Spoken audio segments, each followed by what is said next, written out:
कक्षा 8 विषय गणित का आज हम पार्ट 2 स्टार्ट करेंगे, जिसमें है परिमेय संख्या के गुणधर्म।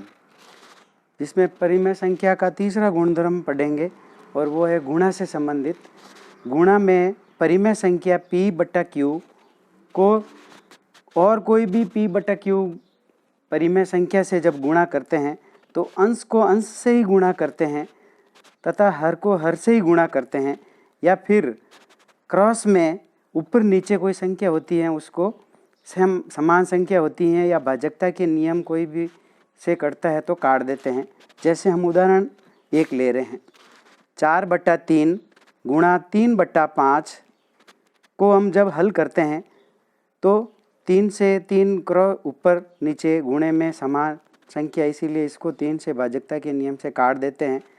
तो काटने पर बच जाता है 4 और नीचे हर में बच जाता है 5, तो अर्थात उत्तर इसका ये है 4/5। इस विधि का उपयोग नहीं करके अगर ऊपर से अंश की संख्या को अंश से गुणा करते हैं तो 4 को 3 से गुणा करते हैं तो 12 आता है, और हर को हर से ही गुणा करते हैं तो 3 को 5 से गुणा करते हैं तो 15 आते हैं। और फिर भाजकता के नियम से इसको हल करके अगर हल करते हैं तो भी उत्तर हमारा 4/5 ही आता है, क्योंकि इसमें भी ऊपर भी भाजकता का 3 का नियम लगता है। 3 का पहाड़ा हम 4 बार बोलते हैं तो 12 आते हैं, और हर में भी 3 का पहाड़ा 5 बार बोलते हैं तो 15 5 बार आते हैं। इसका उत्तर 4/5 आता है।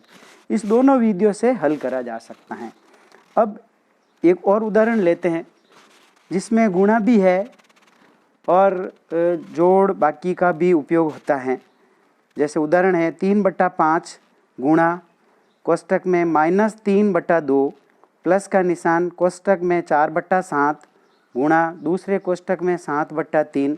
इसमें भी देखेंगे कि पहली संख्या में 3/5 इंटू -3/2 है जो कि गुणे में है, लेकिन ऊपर नीचे कोई संख्या देखने पर नहीं करती हैं, तो अंश को अंश से गुणा कर देते हैं और हर को हर से गुणा कर देते हैं।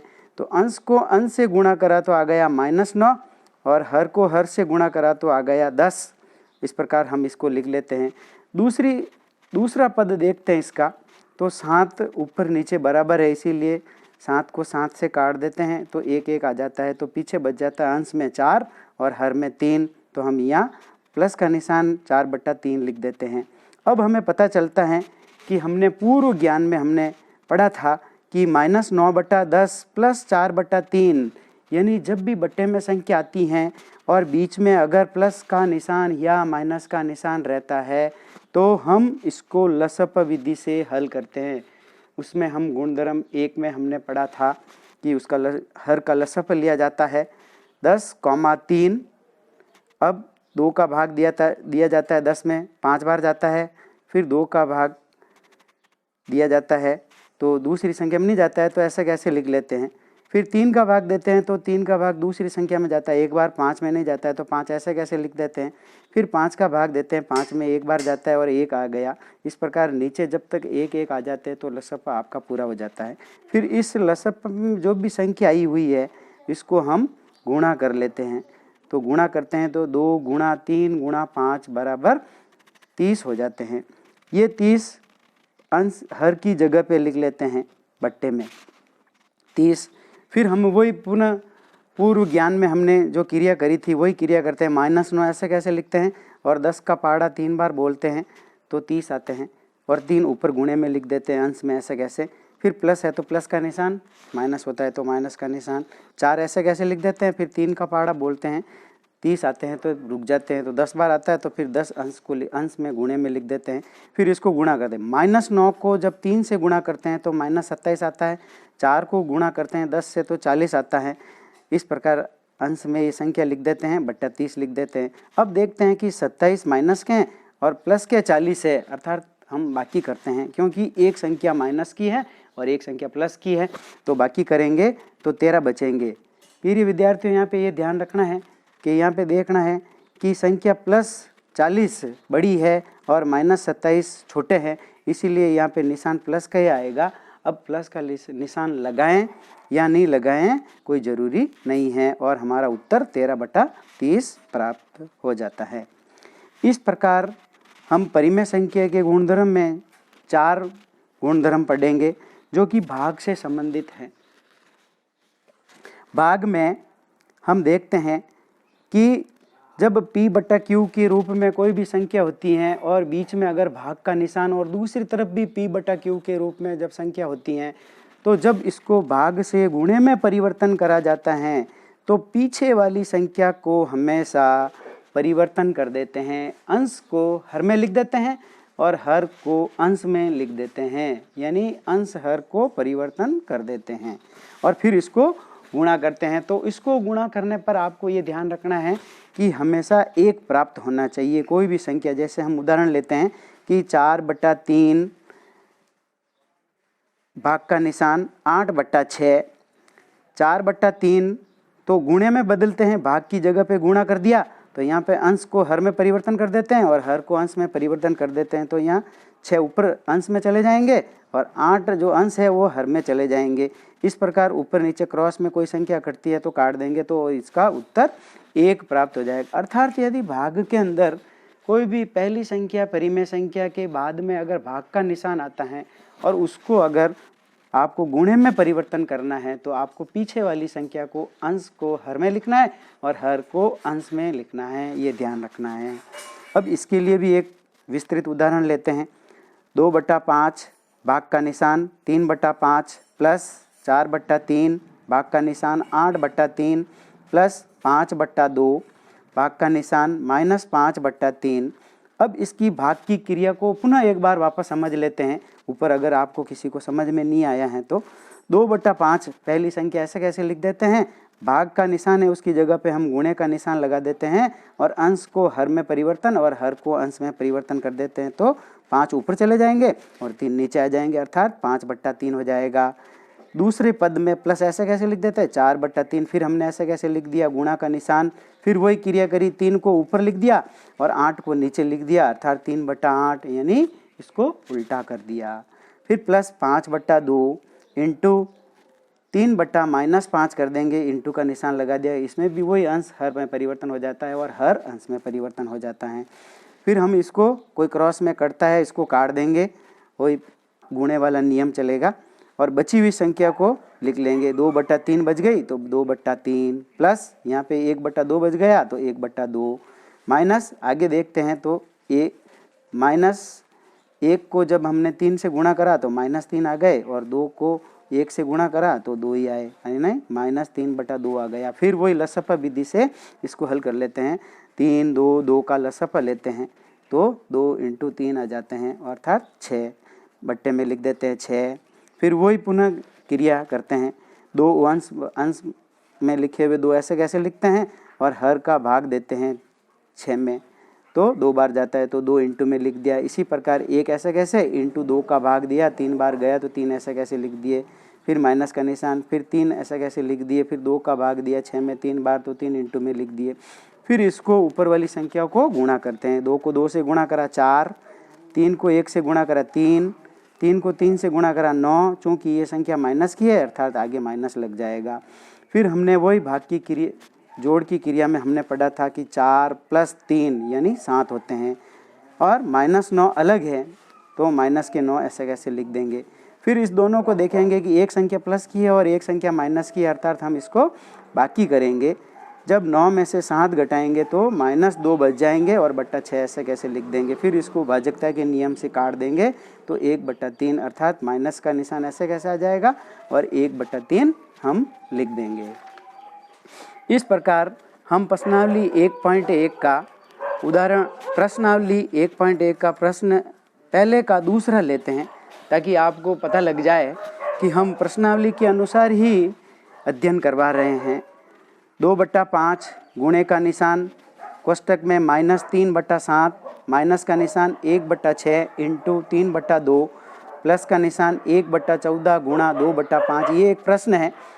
तो यही हम गुणे की क्रिया में देखेंगे कि पहली संख्या में अंश दोनों अलग अलग है और हर भी अलग अलग है और ऐसे क्रॉस में भी देखने पर ऊपर नीचे भी देखने पर कोई संख्या भाजकता के नियम से नहीं कटती हैं, तो हमारा नियम यही काम करेगा कि अंश को अंश से गुणा कर देंगे और हर को हर से गुणा करेंगे। तो 2 को -3 से गुणा करा तो आ गया -6, 5 को 7 से गुणा करा तो आ गया 35। इसी प्रकार माइनस का निशान ऐसे कैसे लगा देंगे, इसमें देखेंगे कि 3 और 6 भाजकता के नियमों से कटते हैं। इसका अर्थ 3 एक बार कटेगा, 6 2 बार कटेंगे, फिर अंश को अंश से गुणा करेंगे तो 1 आएगा और 2 को 2 से गुणा करेंगे तो 4 आएंगे। इस प्रकार 1/14 इंटू 2/5, फिर ऐसे क्रॉस में देखेंगे या ऊपर नीचे कोई संख्या देखते हैं कटती है तो 2 और 14 कटते हैं, तो 2 एकम 2 और 2 साते 14 यानी 7 बार कटता है। तो अंश को अंश से गुणा करेंगे तो 1 आएगा, हर को हर से गुणा करेंगे तो 35 आ जाएंगे। फिर वही हर का लसअ लेंगे, 35 4 35 यानी 35 4 35 का लसअ लेंगे तो सबसे पहले भाजकता के नियम के अनुसार 2 का भाग जाता है, इसलिए 2 का 4 में दे देंगे 2 बार, फिर 2 का जाता है 2 में 1 बार और 35 में नहीं जाता है, दूसरे 35 में भी नहीं जाता है, तो ऐसे ऐसे लिखते जाएंगे। फिर 5 का भाग देंगे 35 में तो 7 बार जाएगा, दूसरे 35 में भी देंगे तो 7 बार जाएगा, फिर 7 का भाग देंगे तो 1 बार जाएगा, एक में नहीं जाता है तो 1 ऐसे कैसे, फिर 7 का दूसरे 7 में देंगे तो 1 बार, और इस प्रकार बची हुई सभी संख्याओं को फिर 2 इंटू 2 5 इंटू 7 को गुणा कर देंगे तो लसअ हमारा 140 प्राप्त हो जाएगा। ये बट्टे में लिख देंगे 140। फिर वही हम क्रिया करेंगे, -6 ऊपर ऐसे कैसे लिखेंगे, अब 35 का भाग 140 में देंगे तो 4 बार जाएगा, तो फिर वो अंश में गुणा में लिख देंगे। फिर माइनस का निशान ऐसे कैसे, अंश का 1 ऐसे लिख देंगे, फिर 4 का भाग फिर 140 में देंगे तो 35 बार जाएगा, तो 35 को गुणे में लिख देंगे। फिर 1 ऐसे कैसे अंश का लिख देंगे, फिर 35 का भाग देंगे 140 में तो 4 बार जाएगा, तो 4 ऐसे कैसे लिखेंगे। फिर इसको ऊपर 3 ही गुणा की क्रिया को करेंगे, -6 को 4 से गुणा करेंगे तो -24 आएंगे, -1 को 35 से गुणा करेंगे तो -35 आएंगे, 1 को जब 4 से गुणा करेंगे तो प्लस के 4 आएंगे। फिर हमारी वही नियम बाकी माइनस माइनस के जो दोनों निशान है तो इसकी जोड़ होती है और निशान माइनस का ही लगेगा, तो -24 और -35 को हमने जोड़ दिया तो आ गया -69 यानी 69 प्लस 4 हम ऐसे कैसे लिख देंगे बटा 140 ऐसे कैसे लिख देंगे। फिर -69 में से एक माइनस का निशान और एक प्लस का निशान है तो हम बाकी करेंगे। अब बाकी करेंगे तो माइनस के 65 बचेंगे और बट्टा 140 ऐसे कैसे लिखेंगे। फिर 5 से भाजकता के नियम से 65 भी काट देंगे तो 13 बार कटेंगे, और 5 से भाजकता के नियम से 140 भी काटेंगे तो 28 बार कटेगा, अर्थात हमारा उत्तर -13/128 प्राप्त हो जाएगा। इस प्रकार आगे पढ़ेंगे हम योज्य प्रतिलोम। योज्य प्रतिलोम विद्यार्थियों क्या होता है कि योज्य प्रतिलोम का अर्थ होता है कि कोई भी जो परिमेय संख्या है, इस परिमेय संख्या को अगर धनात्मक में दी हुई है तो इसकी जगह पे हम इसको ऋणात्मक में यानी माइनस में लिख देते हैं, और यदि कोई माइनस की संख्या है, ऋणात्मक संख्या है, तो उसको वापस उसकी जगह पर प्लस की संख्या लिख लेते हैं। यही योज्य प्रतिलोम कहलाता है। जैसे उदाहरण लिख लेते हैं तो आपको एकदम बात क्लियर हो जाएगी, एकदम समझ में आ जाएंगे। जैसे आपको प्रश्न पूछा 4/5 का योज्य प्रतिलोम लिखो, तो आपको लिखना है -4/5, अर्थात क्योंकि पहले हमको योज्य प्रतिलोम किसका लिखने का कहा था, धनात्मक 4/5 का लिखने का कहा था, तो इसीलिए हमने ऋणात्मक में लिख दी। और अगर ऋणात्मक में -3/7 का योज्य प्रतिलोम लिखने का कहता है तो इसको हम लिख देंगे 3/7 यानी प्लस का। अब प्लस का निशान लगाए या नहीं लगाए जरूरी नहीं है, लेकिन माइनस का निशान लगाना अनिवार्य है। फिर इसी प्रकार आपको पूछ ले कि 4 का योज्य प्रतिलोम लिखो, तो 4 का योज्य प्रतिलोम हो गया -4। बट्टे में संख्या नहीं है तो क्योंकि बट्टे में हम संख्या 1 लिख सकते हैं और इसमें भी बट्टा 1 लिख सकते हैं, अर्थात -4/1 हो गई। फिर इसी प्रकार एक और उदाहरण लेते हैं, -3/-5 का योज्य प्रतिलोम लिखो। तो इसको विद्यार्थियों में थोड़ा कंफ्यूजिंग होगा कि दोनों माइनस माइनस की संख्या, तो इसका योज्य प्रतिलोम कैसे लिखें। तो आप जानते ही हैं कि माइनस ऊपर है, माइनस नीचे बट्टे में है, तो अर्थात माइनस माइनस को अब हम काट देते हैं तो हमेशा प्लस हो जाता है, और जब प्लस हो जाता है तो फिर प्लस की है तो इसका योज्य प्रतिलोम लिखना है तो माइनस में लिखेंगे, तो -3/5 लिखेंगे। इस प्रकार आपको योज्य प्रतिलोम के बारे में अच्छी तरह से ज्ञान हो गया होगा। ये प्रश्नावली में सवाल आएगा।